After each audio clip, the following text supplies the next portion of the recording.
It is episode 287 of Chair Shot Reality on WrestleZone.com, and our studios are getting great upgrades at Point Park University. We're still here on the wonderful campus in downtown Pittsburgh, and most every other wrestling week we're in the studio, but this is not most every other wrestling week. It's a SummerSlam week. SummerSlam. Out of LA. So we're out of the studio. They're out of LA, New York, Brooklyn, Sunday night. A lot of predictions to talk about. Again, if you want to make some predictions and win some money, up to $500, you can go to WrestleRumble.com. You can make predictions for who's going to win each match. You can even make some other predictions to help break the tiebreakers, potentially, of over-under German suplexes from Brock Lesnar. A lot of good stuff. Make sure you check that out. Josh, let's start off with one of the key matches, which is title versus title. Seth Rollins, the WWE World Heavyweight Champion, up against the United States Champion and John Cena. With what WWE has done this past week in spotlighting Ric Flair into the storyline, don't think it's not possible to have some sort of Triple H involvement in this match. You saw the dissension, you saw the close-up, the shots of Triple H's face when John Cena took a dig.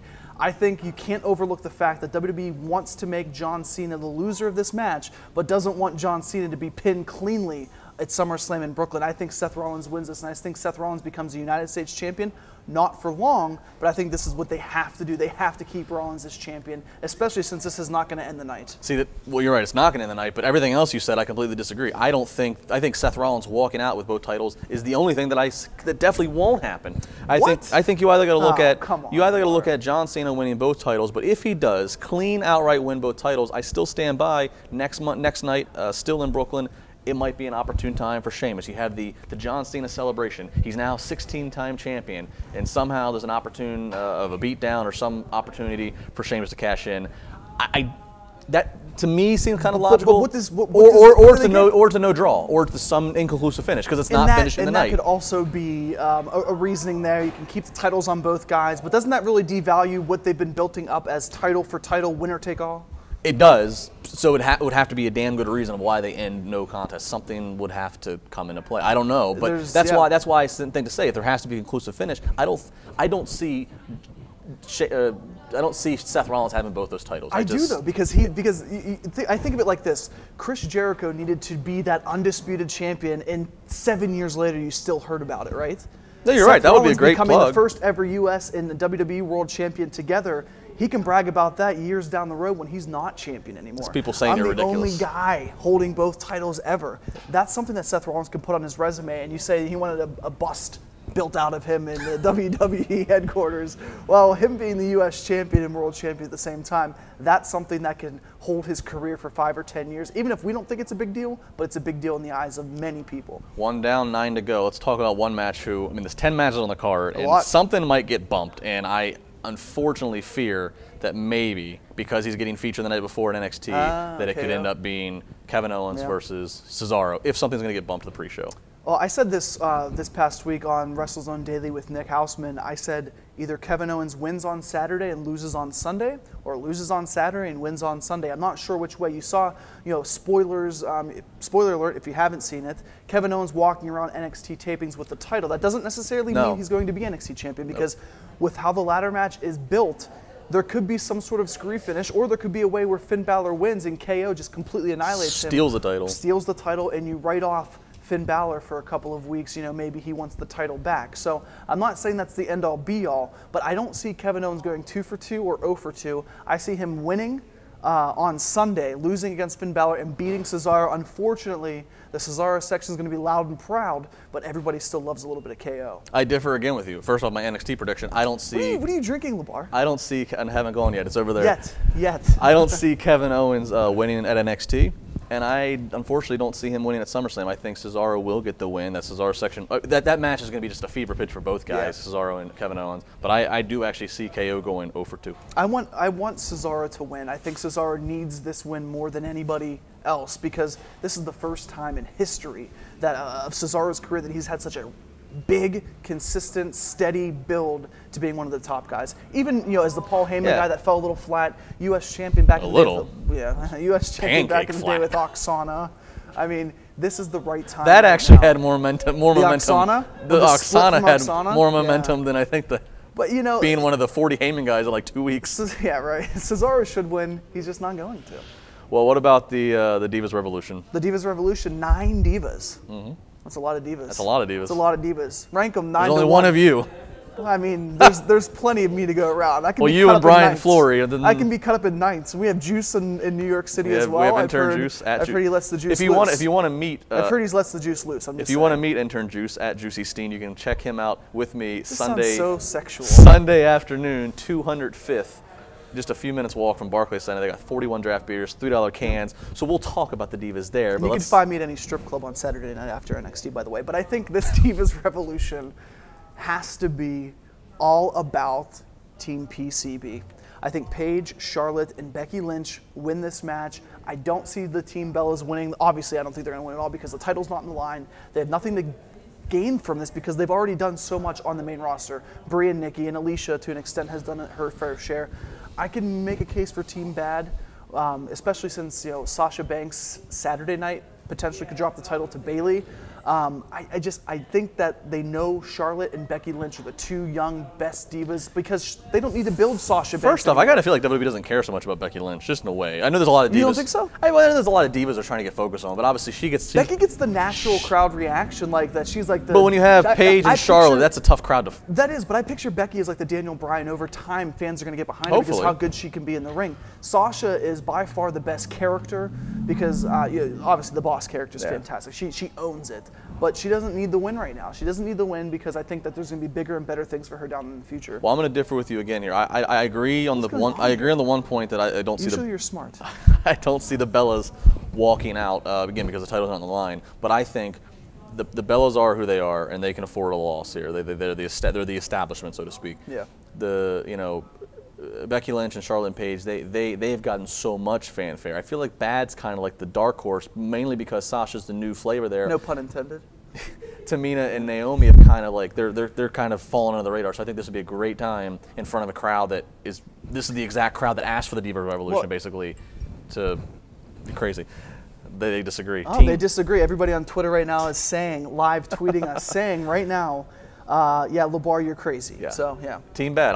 We're making WrestleRumble.com picks here. I'm just saying. I think Team Bad. Well, let's talk about out of the Divas Revolution. You have Team Bad, I have Team PCB. What about the triple threat match for the WWE Intercontinental Championship? The Big Show versus The Miz versus your boy, Ryback. Feed me more. Does Ryback retain? I think so. Although, on the one hand, I have to say, I'm so interested in the crowd in this match because on the one hand, Ryback has gotten so much better, so I could see that maybe he can do the right thing to get the crowd behind him, but I can also just see this is where the crowd starts chanting for the announcers and for CM Punk and for everything else because they're going to crap all over Big Show. They'll probably make crap all over Miz. I think I'm going to say Ryback. I think he's back after a few weeks off of staph infection. I don't see him dropping the title. If he did, it'd be to The Miz, but I really don't see that. I think Ryback gets the win, and I'm going to sit around for it just to hear the crowd, but this will definitely be, if I have to refill, this will be when I get up and refill. I'm going to probably refill here, too. Grab another beer, obviously. Ryback Well, that's what I was talking about. I'm not refilling on cotton candy. You never know with you. I've seen you drink many different things. I've seen you drink water. I've seen you drink Pepsi, Snapple, Red Bull. The list goes on and on. I've never drank water. Well, I mean, everything else except water. Rarely. Ryback needs to win this. I think, I don't understand. I do understand, actually. I understand why they put The Miz in here because Ryback, Big Show, nobody would cheer for either guy. Miz in the middle is kind of that instigator where they need him to make the match better than it would have been with Big Show. He could sneak out and steal it, though. Actually, you know what? He shouldn't be. You know what? The thing is, if maybe Miz wins the title, that is the biggest letdown for a Ryback title run that I could ever imagine. Maybe The Miz should win. You know why? Because there better be a damn good reason of why he had to be put in this match, and they couldn't put him in the Stardust match, which we'll get to next, because Miz would certainly make it for a more logical partner on paper with Stardust than Barrett. Like the Cosmic King? Well, but like the Cosmic King. When you bring in an actor and then you have this guy and this Miz who does a great job proclaiming he's an A-lister, it's just a natural fit. But they decided to put him over here in this IC thing, title thing. So maybe he should win the IC title at least to make justification. What makes an A-lister? Not Miz. That's the funny thing about it. That's what's funny. He should never be. That's what's funny about it. I don't find Miz funny. I do. I find you more funny because you're very dry. Which is funny because you're very dry. That's funny because if I had to compare you to any WWE superstar, I would compare you to The Miz. I mean, you have great taste, obviously, so I'm going to say The Miz is good. Stephen Amell, his team. You just bash The Miz and then you just totally. Hey, you know what? You're going to compare me to a guy who makes $1 million and is dating a French model? I'm cool with that. He's married to a French model. I don't know if he's making $1 million, though. He is. Straight to DVD is not that profitable. All right, maybe 100,000. Making more than you and me combined. Stephen Amell and Neville, the Green Arrow with the man who executes the Red Arrow versus Stardust and King Barrett. This needs to not be long. I don't want to say it has to be quick. Yeah. Obviously, Neville and Barrett and Stardust will take the brunt of of everything. But I actually look for this to be a little bit more like almost like a skit, almost more of like cat and mouse, or like save whatever big spot you have for Stephen Amell to do, for him to really get his hands on Stardust, I guess, so to speak. But I really hope this does not go too long. Yeah, I think what ends up happening... That could kill the crowd. I think what ends up happening here is you have Amell, make 1 or 2 moves. Obviously, you're not going to put him in there and have him... What does he wear? You love ring gear. What does he wear? He wears, I think, exactly what he wears in CW on Arrow. I've never seen the show, but apparently millions of people watch it. I've seen pictures. What a great analysis. I've seen pictures. He wears what he wears, but I've never seen it. He's going to wear what makes him popular. Is he wearing a cape? What is? He's not the Hurricane. No, I think he wears like this dark green and black face paint. Keep talking. I'm Googling He's it. actually going to Google it right now. It's probably with Point Park's Wi-Fi. Good luck. But Stephen Amell needs to be a guy who comes in after Neville gets beaten down time and time again. King Barrett, Stardust, work him very, very good. But I think after Neville gets that hot tag to Amell, a couple quick moves, and then Amell maybe does 1 move off the top rope, and then you have Neville come back in and hit the Red Arrow. I'm not sure if Stephen Amell gets the pin. He could get the pin. Why not give him the pin against a guy like Stardust, because that's the actual storyline.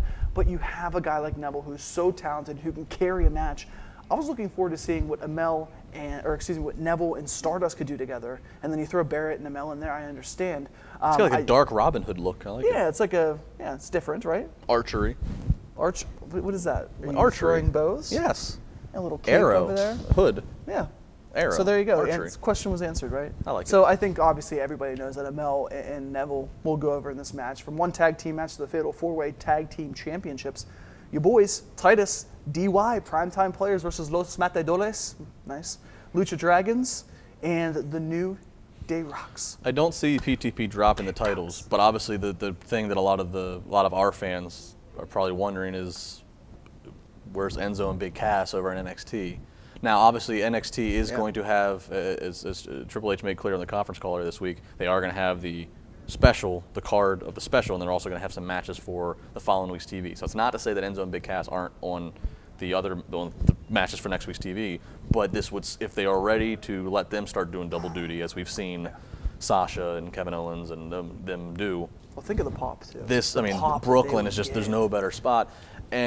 But again, this might be a thing to where you already got 4 tag teams fighting over the titles. PTP retains. Maybe that's something that next night on Raw in Brooklyn that's better fit, because you already have so much. You don't want to overbook SummerSlam, because if they debut on SummerSlam, it might get lost. Or if they, I don't even know how they would debut. Yeah, it might get lost. Maybe it's a Monday Night Raw thing.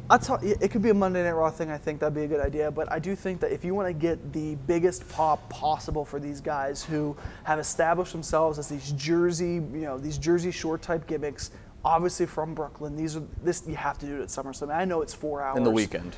Well, on the weekend. It could be Raw. Saturday it they could be can do Raw. the show. Sunday, I actually think SummerSlam is the best way to go for them. I think PTP. But how would they? They're babyfaces. They're not going to sneak attack. They're not going to sneak attack. To be completely honest with you, I would book it like this. You have PTP, or hell, even if you have the New Day win, you have Enzo and Big Cass and Carmella come out, and then you have them just cut a promo after the match, basically saying, we're here, we're in our hometown, do their shtick, have the crowd behind them. It's going to make a good pop no matter if they debut on Sunday or Monday. I think it makes more sense Monday the more I think about this, because again, you don't want to get lost in the shuffle, and there's really not. But there's 4 hours. There's a lot that's going to be lost in the shuffle. I just don't think. I think hold it for Monday. You want to make this Monday Night Raw just like the Raw after WrestleMania. You want to make it. You're having Sheamus cash in. You're having Enzo and Big Cass debut. What's next, LeBar? RJ City. What's next? Sting. RJ City. You never know. RJ City versus Neville. Juice is going to run into the ring. Juice is going to run into the ring? Juice is running into the ring. I heard that guy is very limber. I heard he's limber. PTP definitely holds on to the titles, but I definitely think, though, PTP and Enzo and Big Cass, they could all do some very good. They all need to remain faces if they're all in the same title picture. There could be some fun comedy, though. There could be some fun comedy, Enzo and Big Cass saying, you guys don't have the street cred we have anymore. Some fun comedy, but they still band together to go against New Day. And I don't know, it could be some good depth to all the mixed matches. Yeah, imagine the build to Big Cass and Titus in the ring, those two sides. I saw Big Cass dunk in Brooklyn. Did you see the video that they posted? He dunked. 7-foot guy dunking. If Brooke Lopez gets hurt, obviously he can fill right in the Brooklyn Nets. Go ahead. I was just continuing. Rusev, Dolph Ziggler. The show off. The show off. The more I think about this, I'm happy that I think it's probably a good idea that they did not make this a mixed tag. One, because they could say that for later if they still want to go to that for another Raw or pay-per-view. But two, it gives no expectations for the girls. You know, the girls will have some involvement, Lana and Summer Rae, but if you put them in a mixed tag and you expect them to have a certain amount of quality in the match, but by leaving them out of the fold, you just whatever happens, bonus type of thing. And what you do is you have them just kind of interfere with one another on the outside. Yeah. You know Summer Rae's going to try to get involved. She'll come up to the apron, Lana, all the way around, drags her down, beats her up back, and what that does is that gives Rusev enough distraction where Ziggler picks up the win. I think Ziggler comes back. Ziggler has all the momentum, all the steam. Rusev doesn't need to lose this match. He hasn't really lost much. He's lost more now than he ever has. But at the same time, this is what you do. You have a distraction for Rusev. You have Ziggler hit the zigzag. That's a great way to keep this feud going because I think there still is a few weeks, maybe an extra month left in these four. Yeah, I gotta agree. I think you gotta go with Ziggler. Just him being out, you gotta rebuild that momentum and him winning. It doesn't hurt Rusev. No, him winning. As much as it and this is by no means the end of the feud. This feud's definitely continuing into Monday. So if Dolph wins, it'll be, Rusev's gonna come back and try to one-up him, so to speak. And it'll be a feud that will continue to go, and another feud that continues to go for years, it seems, is Randy Orton and Sheamus.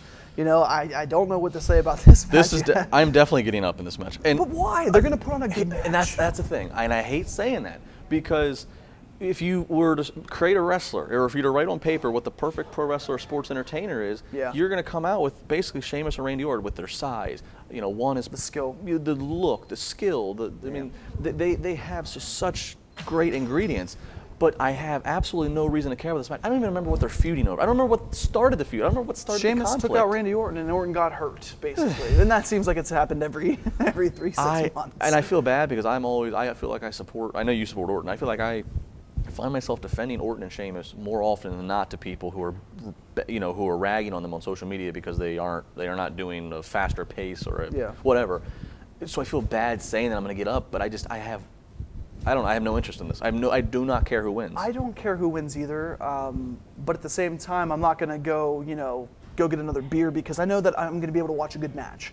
And I know that I'm going to be able to see, not every single match on a 10-card pay-per-view needs to have deep storylines. You have that with Dolph and Lana and Rusev and Summer Rae. But if you're on a 10-match card, you probably should have a reason. There is a reason. There's just a personal hatred between the two. Maybe there should have been a stipulation added or some sort of maybe a street fight to kind of mix it up a little bit.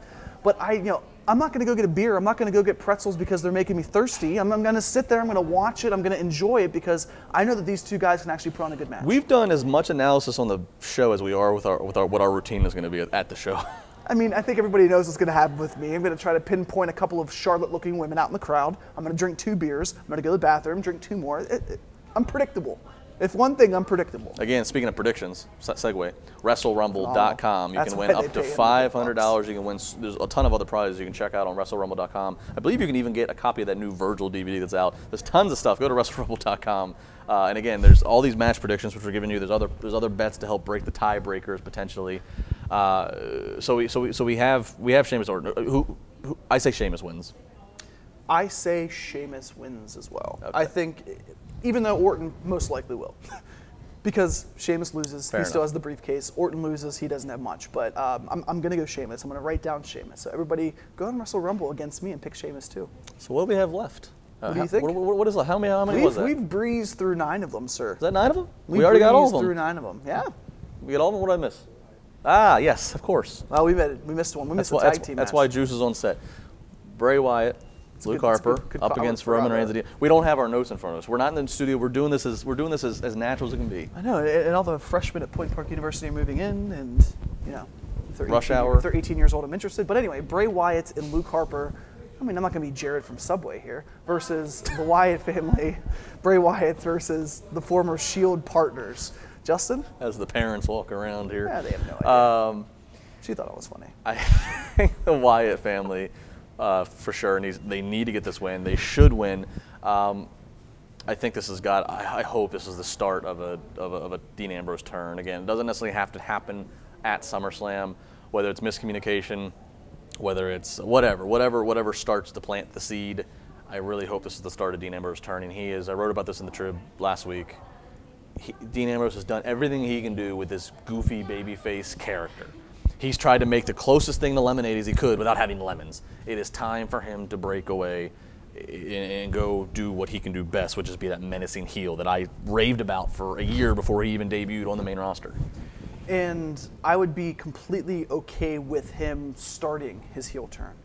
But there are so many good heels right now in WWE. I'm sorry, there are. You have Seth Rollins, obviously. But I think he's on the back end of his heel days. I think Seth. I think by Rumble, he's babyface. I don't think you can flip that quick on him. He's gotten so. What do you mean quick? We still got 4 months till Rumble. I think by the time we get to the road to WrestleMania, I think he goes from being top heel to aspiring top babyface. He has the technical ability in the ring to quickly transition because people love watching him wrestle, no doubt. And I think Dean Ambrose, like we said before, is more fitted to being a heel. So if they want to do a switch with those two guys, that's fine. But if you have him turn on Roman Reigns now, everything that you've tried to do with Dean Ambrose goes away. What do they try to? They've done. He's been in World Championship matches. He's been infused with Bray Wyatt. He's been everywhere except World Champion. He's been Intercontinental Champion. And he's never going to be. So do you keep just dropping the ball on him? Dean Ambrose is never going to. Dean Ambrose's babyface is never, at least not right now, is never going to be a World Champion. That's why he's done all he can do. He's done everything there is to do. See, I want to see him be a World Champion, and maybe he has to be a heel to do that. You're telling me exactly. You're telling me it's going to take him being a heel, if anything. But right now, he is just not. There's no more you can do. They took him from. Okay, it was a big deal when the Shield broke away and he was a babyface, and it was very compelling television. Then they started watering him down. Then he had a feud with Bray Wyatt all through Christmas, which felt like it headlined every TV and every live event. Which it did. then he just kind of he's muddled around. I don't know. He's done everything. He feuded with Seth Rollins, where he stalled Rollins. So what does Dean Ambrose do as a heel? Who does he pair up against? I mean, initially it can be Roman Reigns, but Dean Ambrose as a heel, there are so many more options now. I mean, compared to all the options they've just exhausted as him as a babyface for the last year and a half. I don't know. It's an interesting dynamic. I think we're both in agreement here that the Wyatts need to win this match, though. But what? If you're making bet, they will. Do they? I think the Wyatt family wins this match. I think there is a miscommunication, like you said, between Roman and Dean, and the family is stronger than the brothers, even though it's family versus family. Hopefully, neither of them are brothers. Neither of them have the same last name, even if they were stepbrothers. Hopefully, Luke Harper puts another boot to somebody's face. He's got Luke Harper's boot, vicious big boot. Phenomenal. I let him hit me in the face all day. So that brings us to the main event. What are you shifting for? We're in very comfortable chairs. I was just kind of readdressing, putting a pause for dramatic effect. It brings us to the main event. The Undertaker versus Brock Lesnar. The rematch, too big for WrestleMania. Hate that. Don't want to hear that anymore. But it is a rematch. It's too big to miss. And what I love about this, wrote about it this past Friday, I love the fact there's no undefeated streak on the line. There's no title on the line. But yet I am more interested in this one than I was 18 months ago, because I know this is one of the probably Taker's last matches and appearances. I love the build that's going into this. I love the phenomenon that Brock Lesnar just is right now as this awesome babyface. This I cannot. Is this the biggest SummerSlam main event? Ever? I don't know, but in context of ever. I mean, you think about things like Shawn and Hulk were pretty big, and there's been, I don't know, that's a whole other debate maybe to try to have. Maybe we after the fact. Yeah, maybe we do that after the fact. But this is at least recent memory that I can really recall. I mean, really in recent memory, I think this is one of the biggest ones. Where I'm torn at here is that I thought Undertaker would win this, and I thought that then that would lead into a perfect reason for him to do a 25-year anniversary at Survivor Series. Maybe that's when you do your Sting match. I thought Taker wins, says he's done all he has to do. He avenged the guy who beat the streak. He's been world champion, blah, blah, blah, and then enter Sting. Again, maybe I'm thinking Monday Night Raw. Yeah. But the way that this past week's Raw ended, with Taker low-blowing Brock again and standing tall on him, rarely does somebody that, I mean, there was not even a fight. I mean, he low-blowed him, he chokeslammed and tombstone. There was no fight back there's nothing from Brock. So that makes me believe Brock's not going to completely go out getting pinned. So my prediction is, one way or the other, Brock Lesnar. And keep in mind before you make this decision, very tough. What's very interesting that I also think too, that you could pull out if you absolutely had to, if you wanted to give certain respect to The Undertaker, Paul Heyman is known to be one of the greatest, if not the greatest heel manager. And ironically enough, Paul Heyman with Brock Lesnar doesn't do what most heel managers do, which is to help cheat to win. Yeah. So if there's ever a time to pull out any kind of insertion of Paul Heyman to help he wouldn't flat out calls Brock to win, but if he assisted with a weapon, if he did anything, if he sacrificed himself to the Undertaker, which allowed Brock to regain, I don't know. This would be a time again to pull something out like that. I'm saying Brock Lesnar though. I'm gonna put my money on Brock, and I'm gonna put it very nervously. I agree with a lot of the points that you make, but why have the rematch only for Taker to lose again? Because you have a lot more invested still in Brock Lesnar. Brock Lesnar has. You have a lot more invested, yes. Brock Lesnar has more matches left in WWE than Taker does. But the way it's been built, and the way that Brock Lesnar has been built now, even if Brock loses, he's still viewed as indestructible. Even if Taker loses, he's still Undertaker. If Brock, so exactly that exact mindset. Everybody's thinking, okay, Taker's going to come back. He's going to avenge his loss. The shock we had when Brock beat Taker. It won't be the same shock, but if Brock beats Taker again, it's like, oh my God. Taker has never beat Brock in a one-on-one singles match ever. One-on-one singles. Is that true? One-on-one singles. Intern juice to the research early. There's been triple threats in his tags, but in one-on-one singles ever, Taker has never beat Brock. So how? I mean, it would be more validity to just remind everybody: Brock Lesnar is the baddest badass that they have. Okay. I'm going to take Brock Lesnar. You sold me. You'd be really great at a Volvo dealership. You know, if I needed a new Volvo, I wanted you to be my car salesman. You're buying Volvos? Yeah, why not? Okay. What do you have, a Malibu? Well, that's your I got rid of that. I got rid of the Malibu. You got rid of the Malibu? Yeah, I don't know what you drive anymore. But I think Brock Lesnar, I'm going to agree with you. I'm going to think Brock Lesnar needs to establish his dominance. And if you want to build somebody's legacy even more, I think that you have to have him have the one-up on one specific guy. For instance, for a while, Stone Cold always beat The Rock at Mania. You know, obviously the Mania 19 match in Seattle, people thought, Rock would finally get his win. But that was just kind of just like, we'll give you a win, Rock, no big deal. And people still may not remember it as much. But you always need that one guy that you always go over on, and Stone Cold was like that to The Rock. I think Lesnar wins this match. I think a much better match for one big reason. Taker is not fragile and skinny, because I felt like he needed to be really fast and lean against Lesnar. But when you're taking all these suplexes, you need to develop muscle. You need to hit the mat, and I'm obviously a wrestler because I know this. But Taker looks more healthy now. He looks more developed. With the hair grown, stronger. a couple pounds back. He put the pounds back on. He doesn't look fragile. Yeah, he looked like a sick old man. When they fought 18 months ago. Exactly, and I think that's the one thing that Undertaker really needed to do, was to come back looking like he could fight, not being that skinny Taker that we saw for so many years. Well, and the other thing I think will be better too is I think that match at WrestleMania, at least live, I remember feeling this way live. It didn't come off as well live as it did, I think, on TV. I do think this match, they can build a little bit more. Speaking of, we have the guy with the Brock Lesnar shirt right there. How about that? Perfect timing, Brock Lesnar shirt right there. How about that? How about that? That kid he looks just like Brock. He's back for more. But I think this match could be built and designed more of a brawl. We could see more fighting outside. Maybe go back and watch that. No, because there was a lot of fighting outside. No, I know what you mean. I have gone back, but this could have a more chaotic feel to it. Yeah. Because when it was at WrestleMania 30, they also had their place on the card, and the chaos with Bryan and Triple H, or not Bryan, the chaos with Bryan and Orton and Batista and all the ending there. This is ending SummerSlam, so this would have a good feel to be everywhere, breaking tables outside. So nonetheless. Again, Sunday, if you're in Brooklyn, just a few steps away from the Barclays Center, join me at 205th, right there, 41 draft beers, $3 cans of beer. It's going to be a good time. We'll talk some wrestling. And again, if you catch us anywhere, you'll be able to find us. Just follow us on Twitter. You'll know our whereabouts, at Josh Eisenberg 4. Be periscoping? At Justin LeBar.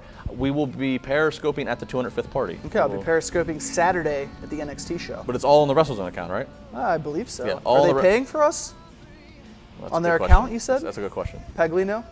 I'll see you there. Well, follow our Twitters. We'll let you know. There will be on some periscoping live of the shenanigans going on in New York City. And next week we go back into our studios, continue to get upgrades. We'll be back in our studio next week, picking things back up. We'll have a whole cast and crew back joining with us. But until then, share the video, like the video, subscribe to the video. We'll see you in New York.